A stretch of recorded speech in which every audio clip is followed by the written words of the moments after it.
ಸ್ವಾಗತ. ನಾನು Prem Kumar Sorba. Bigg Boss season 10 ಯಾರಾಗ್ತಾರೆ ವಿನ್ನರ್ ಅನ್ನುವಂತಹ ಕುತೂಹಲ ಪ್ರಶ್ನೆಗೆ ಉತ್ತರ ಸಿಕ್ಕಾಗಿದೆ. Karthik Mahesh Bigg Boss season 10ರ ವಿನ್ನರ್ ಆಗಿದ್ದಾರೆ. 112 ದಿನಗಳ ಬಿಗ್ ಬಾಸ್ ಸುದೀರ್ಘ ಪ್ರಯಾಣವನ್ನು ಕಂಪ್ಲೀಟ್ ಮಾಡಿದ್ದಾರೆ. ಕಾರ್ತಿಕ್ ಮಹೇಶ್ ಟ್ರೋಫಿಯನ್ನು ಗೆದ್ದು ಸಂಭ್ರಮಿಸಿದ್ದಾರೆ. ಡ್ರೋನ್ ಪ್ರತಾಪ್ ರನ್ನರ್ ಅಪ್ ಆಗಿ ಪಟ್ಟವನ್ನು ಗಿಟ್ಟಿಸಿಕೊಂಡಿದ್ದಾರೆ. ಅಸಮರ್ಥರಾಗಿ ಬಿಗ್ ಬಾಸ್ ಮನೆಗೆ ಕಾಲಿಟ್ಟಂತಹ ಕಾರ್ತಿಕ್ ಮೊದಲ ದಿನದಿಂದಲೂ ಕೂಡ ಉತ್ತಮವಾಗಿ ಆಟವಾಡುತ್ತಾ ಅಭಿಮಾನಿಗಳ ಮನವನ್ನು ಗೆದ್ದಿದ್ರು. ಬಿಗ್ ಬಾಸ್ನಲ್ಲಿ ಕಾರ್ತಿಕ್ ಗುರುತಿಸಿಕೊಂಡಿದ್ದು ಕಟ್ಟು ಮಗುವಿನಂಥ ಮನಸ್ಸು, ಮಗು ಥರ ಹಠ, ಜಿದ್ದು, ಕಿರುಚಾಟದಲ್ಲಿ ಮುಂದು, ಯಾರನ್ನಾದರೂ ತಟ್ಟನೆ ಹಚ್ಚಿಕೊಳ್ಳುವಂತಹ ವ್ಯಕ್ತಿತ್ವ. ಇಂತಹ ಕಾರ್ತಿಕ್ ಹಿನ್ನೆಲೆ ಯಾರಿಗೂ ಗೊತ್ತಿರಲಿಲ್ಲ. ಇಷ್ಟೆಲ್ಲ ಆದಮೇಲೂ ಕೂಡ ಕಾರ್ತಿಕ್ ಜನಪ್ರೀತಿ ಗಳಿಸಿದ್ದು ಹೇಗೆ, ಅದೇ ವಿಶೇಷ. ಬಿಗ್ ಬಾಸ್ ಜರ್ನಿಯಲ್ಲಿ ಟ್ರಿಗರ್ ಮಾಡಿ ಪ್ರೀತಿಯನ್ನು ಕೊಟ್ಟು ಟ್ರೋಫಿಯನ್ನು ಗೆಲ್ಲಲು ಸಹಾಯ ಮಾಡಿದಂತಹ ಎಲ್ಲರಿಗೂ ಕಾರ್ತಿಕ್ ಧನ್ಯವಾದವನ್ನು ಅರ್ಪಿಸಿದ್ದಾರೆ. ಜನರು ಕೊಟ್ಟಂತಹ ಓಟಿಗೆ 1000 ಶರಣು ಅಂತ ಹೇಳಿದ್ದಾರೆ. ತಂಗಿಯ ಮಗ ಅಳಿಮಯ್ಯ ಹುಟ್ಟಿದಂತಹ ಸಮಯ ಅದೃಷ್ಟ ಕೈ ಹಿಡಿದಿದೆ ಅಂಥೇಳಿ ಸಂತಸವನ್ನು ವ್ಯಕ್ತಪಡಿಸಿದ್ದಾರೆ. ಕಾರ್ತಿಕ್ 10 ವರ್ಷಗಳ ಹೋರಾಟಕ್ಕೆ ಒಂದೊಳ್ಳೆ ಗೆಲುವು ಸಿಕ್ಕಿದೆ ಅಂತ ಹೇಳಿದರು. ತಾಯಿಗಾಗಿ ಸ್ವಂತ ಮನೆ ಮಾಡುವಂತಹ ಯೋಚನೆಯಲ್ಲಿದ್ದಾರೆ ಕಾರ್ತಿಕ್ ಅವರು. ಈ ಆಸೆಗೆ ಕಿಚ್ಚ ಸುದೀಪ್ ಕೂಡ ಸಾಥನ್ನು ಕೊಟ್ಟಿದ್ದಾರೆ. ಗೊತ್ತಿರುವ ಬಿಲ್ಡರ್ಗೆ ಹೇಳ್ತೀನಿ, ಮನೆ ನೋಡಿ ಇಷ್ಟವಾದರೆ ತೆಗೆದುಕೊಳ್ಳಿ ಅಂಥೇಳಿ ಸುದೀಪ್ ಹೇಳಿದ ಮಾತು ಕಾರ್ತಿಕ್ಗೆ ಮತ್ತಷ್ಟು ಖುಷಿಯನ್ನು ಕೊಟ್ಟಿದೆ.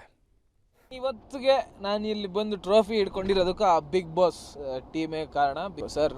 ಇವತ್ತಿಗೆ ನಾನು ಇಲ್ಲಿ ಕೂತಿದ್ದೀನಿ ಅನ್ನೋದಕ್ಕೆ ಅವರೇ ಕಾರಣ ಸರ್. ಕೊನೆ ನಿಮಿಷದಲ್ಲಾದರೂ ನನ್ನನ್ನು ನೆನೆಸ್ಕೊಂಡ್ರಲ್ಲ ಸರ್, ಅದು ಅವ್ರ ದೊಡ್ಡ ಗುಣ ಸರ್.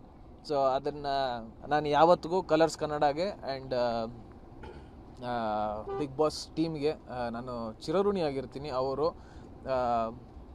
ನನಗೆ ಒಂದು ಪ್ಲ್ಯಾಟ್ಫಾರ್ಮ್ ಏನು ಅವರು ನನಗೆ ಕಲ್ಪಿಸ್ಕೊಟ್ಟಿದ್ದಾರೆ, ಅದು ನನಗೆ ಲೈಫ್ನ ಬೇರೆಲ್ಲೋ ಕರ್ಕೊಂಡು ಹೋಗಿದೆ ಸರ್.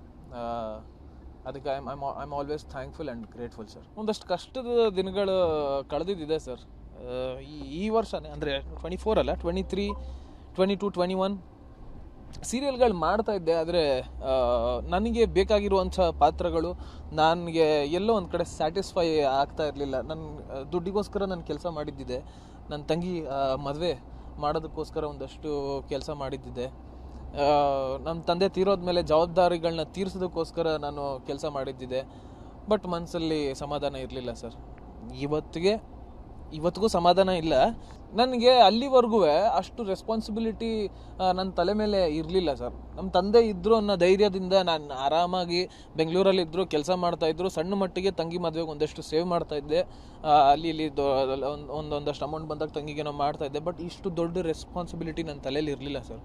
ತಂದೆ ಹೋದ್ಮೇಲೆ ಎಲ್ಲ ಜವಾಬ್ದಾರಿ ನನ್ನ ತಲೆ ಮೇಲೆ ಬೀಳುತ್ತೆ. ಸೊ ನನ್ನ ಕೆರಿಯರ್ಗಿಂತ ಹೆಚ್ಚಾಗಿ ನನ್ನ ತಂಗಿ ಮದುವೆ ಮಾಡಬೇಕು ಅನ್ನೋದು ನನ್ನ ಮನಸ್ಸಲ್ಲಿ ಭಾಳ ಬೇರೆಯವ್ರು ಬಿಡ್ತು ಸರ್. ಸೊ ಅದಕ್ಕೋಸ್ಕರ ನಾನು ಕೆಲಸ ಮಾಡಿದೆ. ತಂಗಿನೂ ಇವಾಗಲೂ ಅದೇ ಅವಳು ಪ್ರೀತಿ ಮೊನ್ನೆ ವಿಡಿಯೋದಲ್ಲಿ ಎಲ್ಲರೂ ನೋಡಿದ್ದಾರೆ. ಒಂದು ಬ್ಯೂಟಿಫುಲ್ ಗಿಫ್ಟ್ ಕೊಟ್ಟಿದ್ದಾಳೆ ಅಳಿಯ. ಒಂದು ಜವಾಬ್ದಾರಿ ಎಲ್ಲ ಆ ಒಂದು ಜವಾಬ್ದಾರಿ ಕಳೆದು ಈಗ ಹೊಸ ಜವಾಬ್ದಾರಿ, ಜನಗಳ ಪ್ರೀತಿ, ಜನಗಳ ಅಭಿಮಾನ ಅದಿಲ್ಲಿದೆ. ಅದನ್ನು ಭಾಳ ಕೇರ್ಫುಲ್ಲಾಗಿ ಹೆಜ್ಜೆ ಹಿಡ್ಕೊಂಡು ಮುಂದೆ ಹೋಗ್ತೀನಿ ಸರ್.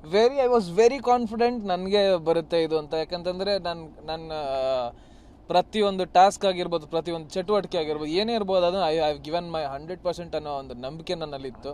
ಸೊ ಅದೇ ನಂಬಿಕೆಯಲ್ಲಿ ಕೊನೆಯಲ್ಲೂ ಇದ್ದೆ ನಾನು. ಆ್ಯಂಡ್ ನನ್ನ ಅದೃಷ್ಟ ಸರ್ ಅವ್ರು ನನ್ನ ಕೈ ಹಿಡ್ಕೊಳ್ಳೋದು. ಪ್ರತಿ ವಾರ ಬಂದು ಅವ್ರಿಗೆ ನನಗೊಂದು ಕಿವಿ ಮಾತು ಹೇಳ್ತಾ ಇದ್ದಿದ್ದು ನನ್ನ ಅದೃಷ್ಟ. ಇವಾಗ ಕಾರ್ತಿಕ್ ಅಂತ ಸುದೀಪ್ ಸರ್ ನನ್ನನ್ನು ರೆಕಗ್ನೈಸ್ ಮಾಡ್ತಾರೆ ಅನ್ನೋದು ನನ್ನ ಅದೃಷ್ಟ. ಅದು ನಾನು ಅವ್ರು ನನ್ನ ಕೈ ಹಿಡ್ಕೊಂಡಿರೋದ್ರ ಬಗ್ಗೆ ಮಾತ್ರ ಯೋಚನೆ ಮಾಡ್ತಿದ್ದೆ, ಕೈ ಮಾತ್ರ ನೋಡ್ತಾ ಇದ್ದೆ. ಸುದೀಪ್ ಸರ್ ನನ್ನ ಕೈ ಹಿಡ್ಕೊಂಡಿದ್ದಾರೆ ಅನ್ನೋ ಇನ್ನು ಯಾವುದು ನನ್ನ ತಲೆಯಲ್ಲಿ ಇರಲಿ. ಬಿಗ್ ಬಾಸ್ ಮನೆ ಒಳಗೆ ಆಗಿದೆ ಸರ್. ಕಷ್ಟಪಟ್ಟು ವಾರ ಎಲ್ಲ ನಾನು ಟಾಸ್ಕ್ ಆಡಿರ್ತೀನಿ. ಕಷ್ಟಪಟ್ಟು ನನ್ನ ಸ್ಟ್ಯಾಂಡ್ ನಾನು ತೊಗೊಂಡಿರ್ತೀನಿ. ಆದ್ರೂ ನನಗೆ ಕೊಡಬಾರ್ದು ಅನ್ನೋ ಕಾರಣಕ್ಕೋಸ್ಕರ ಬೇರೆಲ್ಲೋ ಹೋಗಿರುತ್ತೆ. ನನ್ನ ಬಗ್ಗೆ ಮಾತಾಡಿದವ್ರಿಗೂ ತುಂಬ ಥ್ಯಾಂಕ್ಸ್. ನನಗೆ ತುಳಿಯೋಕ್ಕೆ ಟ್ರಿಗರ್ ಮಾಡಿದವ್ರಿಗೂ ತುಂಬ ಥ್ಯಾಂಕ್ಸ್. ನಾನು ತುಳಿಯೋಕೆ ಪ್ರಯತ್ನ ಪಟ್ಟವ್ರಿಗೂ ತುಂಬ ಥ್ಯಾಂಕ್ಸ್. ಕೊನೆಗೆ ನಾನು ಎವಿಕ್ಷನ್ ಆಗಬೇಕಾದ್ರೂ ಕಾರ್ತಿಕ್ ಹೋಗ್ಲಿ ಅಂತ ಯಾರು ಹೋಗಬೇಕು ಅಂತ ಕೇಳಿದ್ರೆ ಕಾರ್ತಿಕ್ ಹೋಗಬೇಕು ಅಂತ ಹೇಳ್ತಾ ಇದ್ರು ಸರ್. ನನ್ನನ್ನು ಎಷ್ಟು ತುಳಿಯೋಕೆ ಪ್ರಯತ್ನ ಪಡ್ತಾರೋ ಸರ್, ಅಷ್ಟು ಮೇಲೆ ಬರ್ತೀನಿ ಸರ್.